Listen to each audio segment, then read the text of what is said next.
Welcome back, Oster Public. Of course, I'm Police Chief APGAINS. Today we're talking about when to farm Millennium Falcon. As always, for the when to farm playlist, I'm going to keep it short and simple and not waste your time. So if you buy the Hyperdrive bundle, the answer is immediately. The Hyperdrive bundle gives you a lot of the prerequisites for the Millennium Falcon, essentially for free, and it's going to be an incredibly powerful early game fleet team. Sorry, my dogs are fighting each other under my desk at the moment. And it's going to help you basically just to boost your crystal income substantially right off the rip, especially if you're in one of those newer shards where people are a little wishy-washy with what they're doing. You're going to have some whales, you're going to have some people giving up. It's a interesting environment for Fleet Arena Crystal payout. If you are not buying the Hyperdrive bundle, then here's the thing. Bounty Hunters are always good early game. Bounty Hunter ships are always good for the rest of time because the Executor exists. So it kind of puts Millennium Falcon in a very fun situation where you're never too early to farm the Millennium Falcon, if that makes sense. All of his requirements are very, very good. Bounty Hunters are obviously used for Executor, and they're solid characters in the game. You're not going to go wrong with any of these characters. Yes, eventually when you have Executor and you have to relic, a couple of weird Bounty Hunters that you're not going to use very frequently, you might be like, what's the big deal?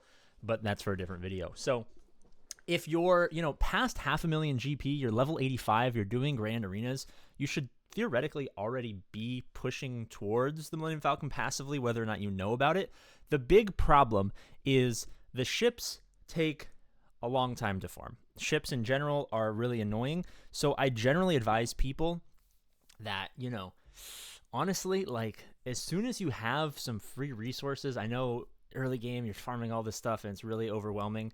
I like to passively go in with Bosk to kind of start it off. You're farming Django for Padme unlock and for the Bounty Hunter team. He's a great character, and the Django node, I believe, unless my knowledge from many years ago is outdated, I believe the Django node and the Houndstooth node are on the same. This is probably one of the highest value nodes in the entire game for free to play and early game players. So you're going to be passively getting up the Houndstooth, which is going to be very good for any fleet. I mean, this is probably one of the best ships in the entire game. It doesn't matter what fleet you're running, having the seemingly almost permataunt is always going to be very good. As far as the other characters, I believe that Slave 1 is... Okay, so Slave 1 is fleet, so there's not a ton of things that you're going to be farming with fleet energy, so there's always... I kind of hate this when this happens. There's always, some free stuff laying around. For the IG-2000, it's a normal hard node. You're getting some Inquisitor shards. Big whoop. I mean, the Inquisitor is a really, really good team, but that's for a different video. The Xanadu, I'm going to be honest, I don't know. Is it Cantina? I can't remember off the top of my head. No, it is a hard node. You're getting Droidica out of it. Droidica is useful for gas, so you're never really going to go wrong there. These aren't terrible nodes. And then lastly, I believe it's just our boy here. He's not necessarily required for the Millennium Falcon, though he is possible. But I'll do a video on Executor at some point. But you should be passively farming up the Razor Crest anyway, because it's going to help you down the line. You're likely not going to use it. You're just going to use these 4 ships right here.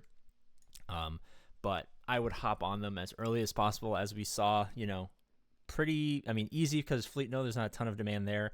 Great node. These nodes are relatively helpful and really good. So I would say past 500,000 GP, you should probably start to go from passive to active farming of these fleets to get the Millennium Falcon. It's going to put you in a good direction as far as good characters and as far as getting your first Galactic Legend ship in the Executor. Thank you guys so much for watching. Watch the rest of the playlist. It's still being made, so if there's a team or something that you want to know about, the video probably just doesn't exist yet. So subscribe, because I'm getting a ton of unsubscribes and my will to live is diminishing greatly. Thank you for watching. As always, I love you, and I'll see you later.